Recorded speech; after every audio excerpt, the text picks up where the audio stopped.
Now listen to two students as they discuss their project report. We should decide the format of our presentation ahead of time, even before we do the formal written part.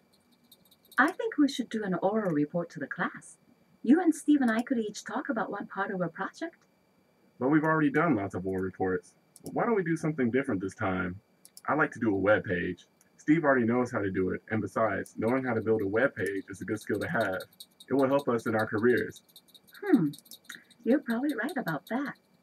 We could be more creative. We could include text from our written report and graphics to make it more interesting. A web page is the best way to show the results of our survey. And our classmates are already big users of email and the web, so isn't this a natural choice for us? Maybe. But won't it take a lot of time to do? Not really. Let's talk to Steve. He's done it before. Okay, let's see what he thinks. The man expresses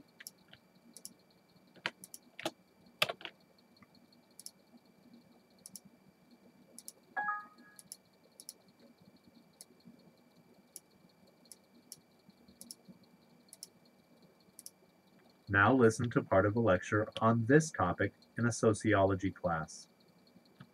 Not surprisingly, women report more conflict between work and family roles.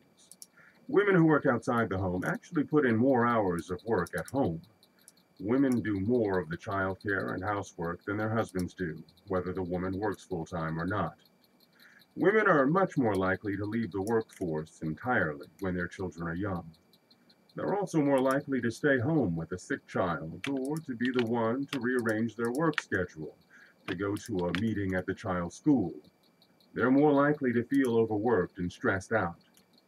For most men, including men who are highly successful in their careers, family is far more important than work for their overall life satisfaction. The roles of husband and father are central to a man's mental and physical health. So it's not surprising that men carry emotional distress from the family into the workplace, even though they don't experience the same degree of role conflict or overload as women do. In one study of working men and women, men more often than women reported that an argument at home was followed by higher rates of argument with coworkers or supervisors at work the next day. The same study reported that when the man came home overly tired from work, the wives did more of the work at home. The reverse pattern occurred less often. The husband did not do more of the work at home after his wife had had an especially hard day at work.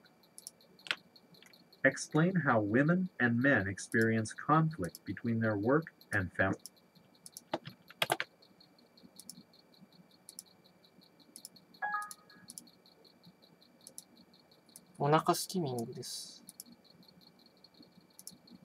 Now listen to part of a conversation between two students. Hey, you doing anything special for spring break? I might go to the beach. My sister and her husband want me to go to their beach house with them. My brother will be there too. I'd really like to go because I just want to relax and have some fun. But I'm torn between doing that and going on this biology trip. You know, the one in the rainforest. Biology trip? You mean the one that your professor is leading? Yeah, it's the study of the rainforest ecosystem. It costs money, but I know I'd learn a lot. I'd get some experience doing field research. Oh, wow. That's a hard decision. The beach sounds great, but so does the rainforest. That seems like an opportunity you shouldn't pass up. My family will be disappointed if I don't go to the beach. I haven't seen them in a long time, and the beach is a special place for us. But you can go to the beach with your family anytime. You might not get another chance to go to the rainforest. You should talk to your family. Explain that you have a great opportunity to do some research. You might not get another opportunity like this.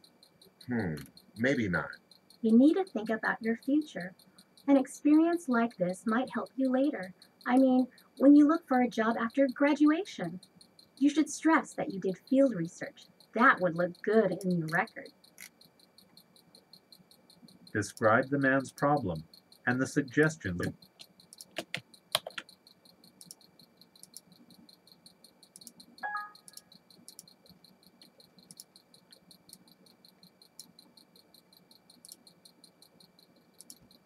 Now listen to part of a lecture in an anthropology class.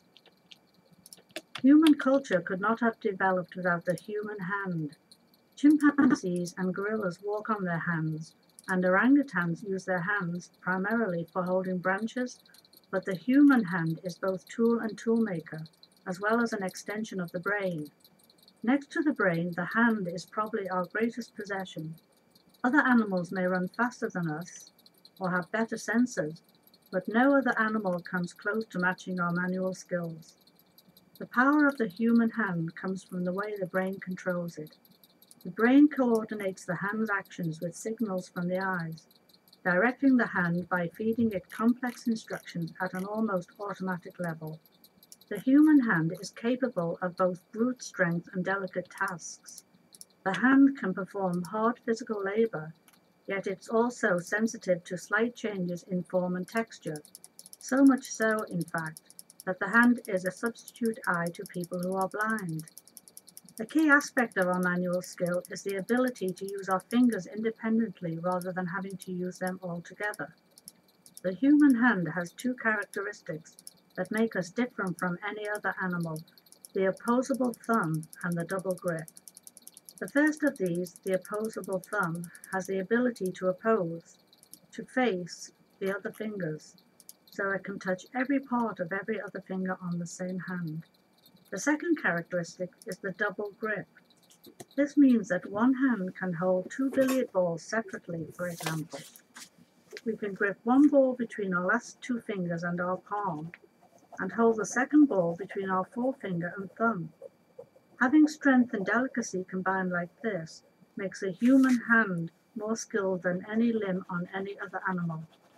The opposable thumb and the double grip put us in the top class for tool making and for doing whatever else our brain tells our hands to do. Using points and examples from the lecture, explain why the human hand is a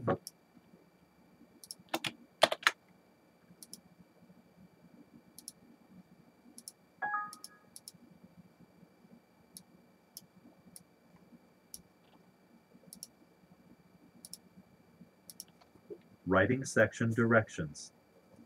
The writing section measures your ability to use writing to communicate in an academic environment. There are two writing questions. Question 1 is an integrated writing task. You will read a passage, listen to a lecture, and then answer a question based on what you have read and heard. You have 20 minutes to plan and write your response. Question 2